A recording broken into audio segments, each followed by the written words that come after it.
Okay, so for my tiny teaching lecture, I'm going to go over Maslow's hierarchy of needs, a pretty common psychological theory. Okay, so to start off, what is this and who is Maslow? Well, Abraham Maslow was an American psychologist, and what he is most well known for is his hierarchy of needs. And the hierarchy of needs is just a theory of psychological health, and it's based on the 5 main needs that we need in our life to lead a fulfilling and rich life, to be like truly happy. And then, what are the 5 needs? They're broken down into 5 categories. It's physiological needs, safety, love and belonging, esteem, and self-actualization, which is the top of the triangle, which I'll show you guys in a second. Okay, so this triangle right here is what everyone sees, or what everyone thinks of when they hear the hierarchy of needs, but little unknown fact, Maslow never even made it into a triangle. Somebody just did that to make it a little bit easier for everyone to understand. He didn't even think about a triangle when he was making it.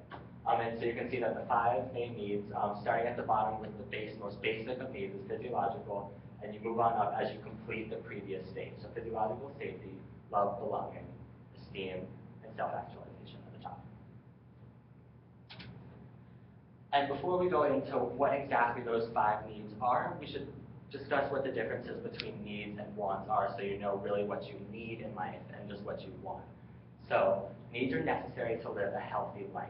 They can be objective and physical, like food. So you need food, it's right here, you can see it, and you need it. Or they can be subjective and psychological. You need someone to love you. You need relationships. You need to make those personal connections with people.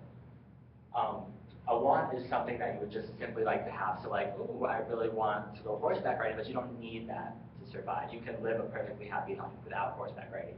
You can't live a perfectly healthy life without food. It doesn't work like that. So lack of something you need versus lack of something you want. When you lose something you need, you don't have food, you die. You don't have physical relationships, you don't create those relationships, you don't have a normal social interaction with people. You need those things. I don't horseback ride, then I didn't horseback ride. It doesn't affect anything in my life. So the most basic of all of Maslow's needs is physiological. And so these are just what is necessary to stay alive in the most basic form. Our bodies need these to properly function. So they're considered the most important. So these are the first ones you have to meet before you even can think about moving on to the other ones. We all need air, we all need food, we all need water to survive. Clothing and shelter, do you think clothing and shelter are physiological needs? Are those something we need? Depends on the environment. Clothing if you're in like the Arctic. Yeah, definitely. Yeah. So it's, for most cases, for really all general purposes, clothing and shelter are physiological needs. We need them to survive. We need shoes. We need, of course, people are living without these things, but to lead the most fulfilling, rich life, you need these 5 basic physiological needs. Then on to safety, the second tier in the triangle of the hierarchy of needs. And these are the most important once you have already met those physiological needs. And so this, of course, means safety in the terms you always think about it. So safety from abuse, safety from wars, from the rain that's going outside, that's why we have clothing. But so just safety.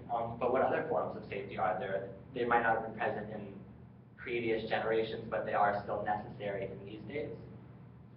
And there's financial and personal security. So you need to know that you're safe in your home. You need to know that you have enough money to provide food for yourself. Health and well-being, you need to know that you're healthy. And then a safety net against accident and illness. Insurance is actually considered a safety need in today's society because you need health insurance. You need things like that. Moving on to the third is love and belonging, and this one actually doesn't quite go in the exact same way as the first two. So to get to safety, you have to have physiological. You always have to have those basic needs. But for love and belonging, you might pass up the safety ones once in a while. Kind of a grim case, but say there's a child being abused by their parents.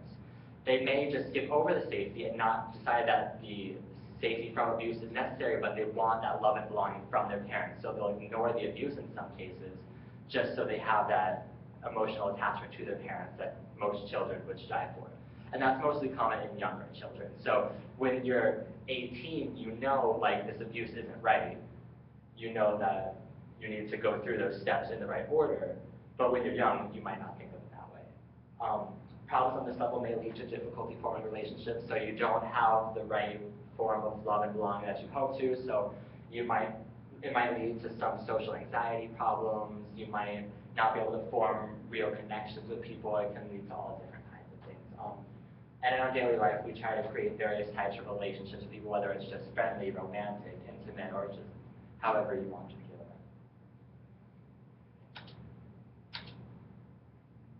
And this goes on to esteem. We all need respect, whether it's you respecting me respecting myself, me respecting you. There are all different forms that we need to reach this top goal of self-actualization, which I'll talk in a few. And then there is lower versus higher version of esteem, which Maslow likes to point out, and higher is more important than lower if you can only have one of them, but of course everybody wants the two. And then I'll go into what exactly those are. A lower version of esteem relates to the respect we get from others. So in your relationships, in that love and belongingness category, you can see that they respect you. So that is a lower form of esteem, a lower version of esteem. A higher version of esteem is when you respect yourself. You need that before you can respect others. So the higher normally comes before the lower, and the higher being the more important of the two. And then you can have a few problems from not reaching these goals. You can form an inferiority complex, you can feel weak, you can feel helpless just because you don't have those basic needs that you need in your everyday life.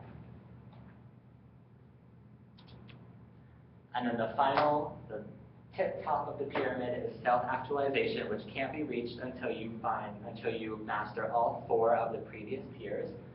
And this is our goal of being a good person, living a full life, and attempting to find meaning in our life through everything we're doing.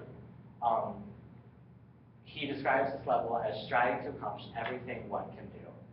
But it can be very specific depending on the person. So maybe my goal in life is to be, going back to the horseback riding, maybe my goal is to be the greatest horseback rider on the planet. Once I master the 4 others, that may be how I self-actualize. How I go about doing this is I find exactly what it means to be me, whatever I feel the most happy doing, whatever I really want to do in this life. You can do that once you have met those 4 previous needs. And that's about it. That's Maslow's hierarchy of needs.